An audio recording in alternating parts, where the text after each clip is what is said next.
Yep, $500 in the last 3 hours, and I am about to show you exactly how I did it trading the NASDAQ and US30. Now, just because all of us have strategies, we think that the market always moves in predictable waves, right? But today, I want you to think again. The market will not be so obvious every time you open the chart, right? So today, I'm going to show you how I navigated a tricky situation on the NASDAQ, a market that has been undeniably on a bullish move.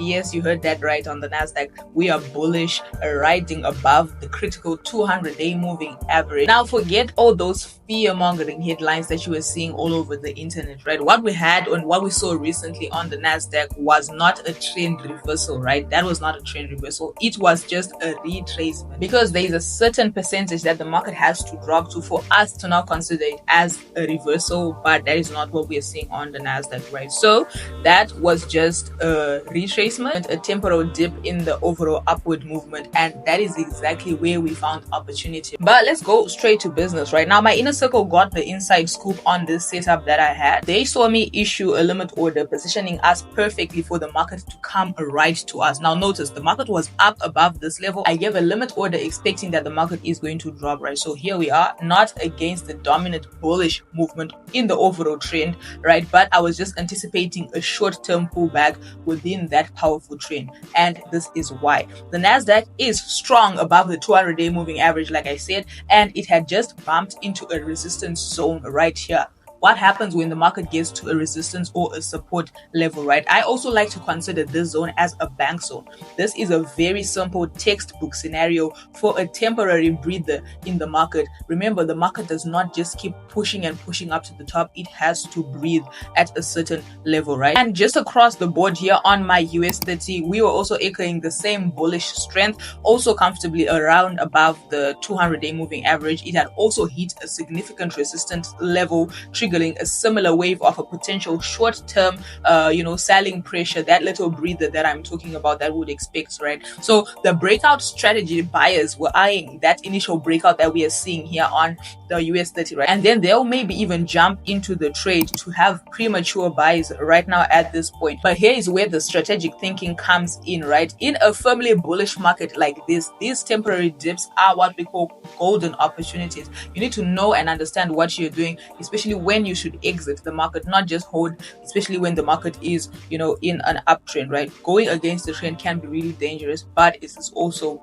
rewarding. So this is a level where I expected the market to briefly drop from before resuming its upward, movement. And on US30, even though, the initial breakout looked very tempting to buy, I actually wanted to buy that breakout. I knew that a retest of this lower level was highly probable before it sustained that upward movement that it wanted. Now, remember, patience is the key in these scenarios. So we had to wait for the market to come to our price. That is why I gave a limit order. And you know what I did? I went against that limit order and initiated a sell position, not because I believed that the bullish trend was over, just like I have explained, but precisely to ride that expected dip down to my pre-placed limit order.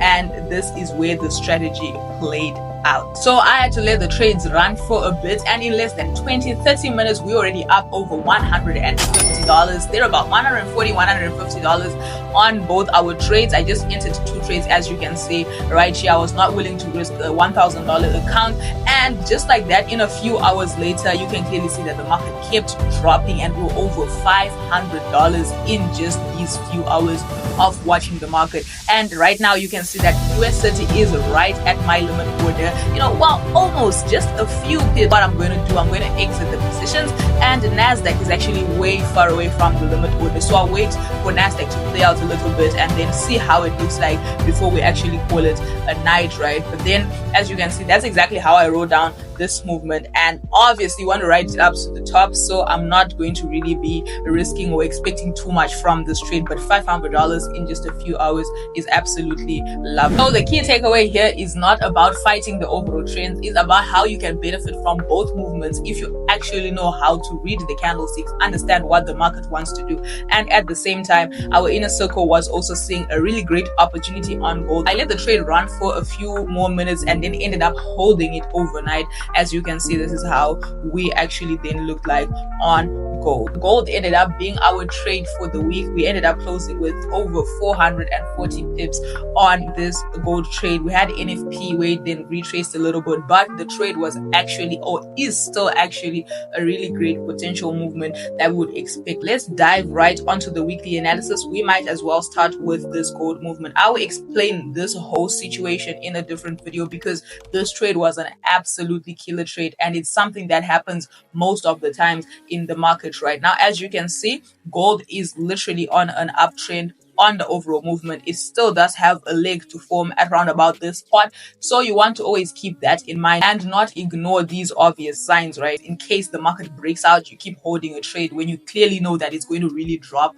to complete its movement. Remember, the market will always complete its movement. Right now on this gold trade, I literally just traded at this zone because that was a little breakout that we had, and it formed a little bank zone, as you can see right here, when the market tapped right into it, and then we bought from that level. But the key factor here was what I had seen on the smaller time frames, and I will explain that in a future video. Right now, let's just see if we can delete all of these things and see what we're expecting on gold. Now, we are still expecting it to move up to the top. Why? Because we are still in a buying trade. Right now, if it defies this area which it had formed, this is the area that I'm trading from, right? Which, if it defies this level, breaks out of it, then obviously it's now going to form that leg that we're having at that zone. But you can see that we already have a week on gold that it formed. Now, this is the daily time frame, and also on the 4-hour time frame, we can clearly see that we might be having what I would like to call a trend above here, but not really. It still needs to be completed. So the only thing you want to do is to wait for gold to break out of this level. You know why? Because this area right here could be a little retest. You see,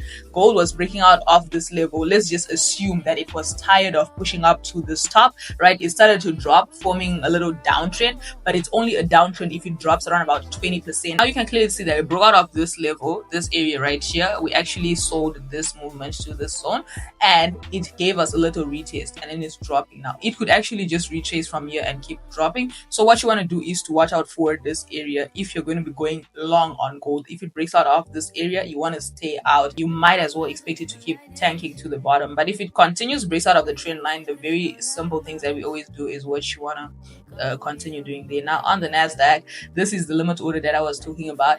Unfortunately, NASDAQ did not end up triggering this limit order.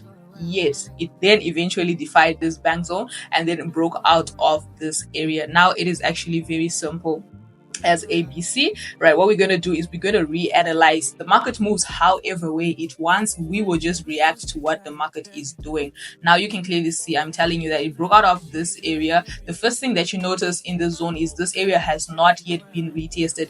That is what you would expect the market to do first, right? So it could either just continue with its movement to this level, or it would come back to retest. Now you want to be concerned in what points is it going to retest that level. Now look at the other levels that you have here. What are the most probable points that the NASDAQ could go and retest right now? Firstly, I can actually notice this level that we're having, this zone right here. You can clearly see that the market had broken out of it. This trade really pissed me off because I had this trade, the market came, tapped my stop loss and started to move right up to the top. But we have already spoken about that in a previous video, right? So what I'm saying is it could actually come back and retest this level. That is one. It does have a gap that it did not close, that we were expecting it to close. That is two. And also in the short term, maybe we could mark up this leg that it has. But you know why I don't like this movement here? Because every single trader is actually looking at the same movement, right? At the same spot. Now if the market comes into this area, then there will be a little bit of a stop loss hunt if it eventually wants to go back to the top here. But obviously I am looking for buying positions throughout on the NASDAQ because, like I said, we're already up above the 200-day moving average, and with that I'm always going to have help of a trend line. I always like my trend lines to help me out, right? So the difference between traders that actually use trend lines and are profitable, how to actually use them, right? You can draw a trend line and you won't be able to interpret the trend line or use the trend line to advantage. That's what you should actually just focus on learning, right? So we have a trend line at the bottom there. We can have a trend within the overall trend also at this level.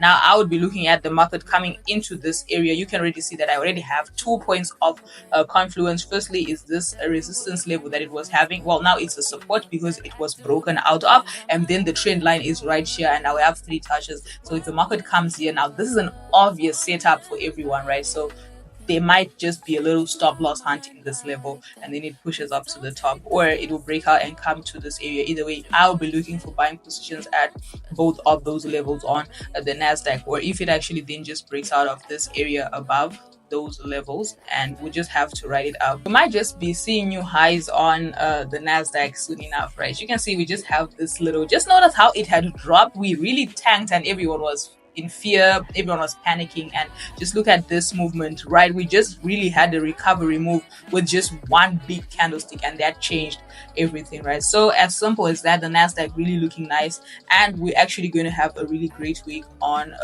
the NASDAQ also. Now let's just dive straight to US30 and see what US30 is saying for us. I hesitated to take this trade, you know, way at this level, right, about this zone, right? I really saw this movement. It was quite obvious on the 4-hour time frame. Look at this. This was really obvious. Why? This is a liquidity zone, right? A lot of traders sold at this spot here, and then they had their stop losses in this area. So I had seen this trade when it was around about this level. I just knew it was going to break out, but I didn't know how or when, right? That is why I hesitated to take the trade. And even if I had taken it, I probably would have been stopped out around about this level, because there's no way I would have bought at this zone.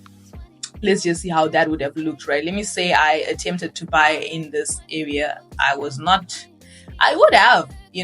would have probably placed my stop loss around about this level, because I really like to consider all the levels when I place a stop loss. I believe that a stop loss should be placed at the spot that if the market gets to that level, it means that you are wrong on that particular setup. All right, so if I had placed my stop loss in this area, I wouldn't be wrong, right? Considering I entered at this level, there's nothing that is telling me to place a stop loss around about this spot, right? I wouldn't really have placed a stop loss there. I would have considered this leg that we have here and probably placed it slightly below it.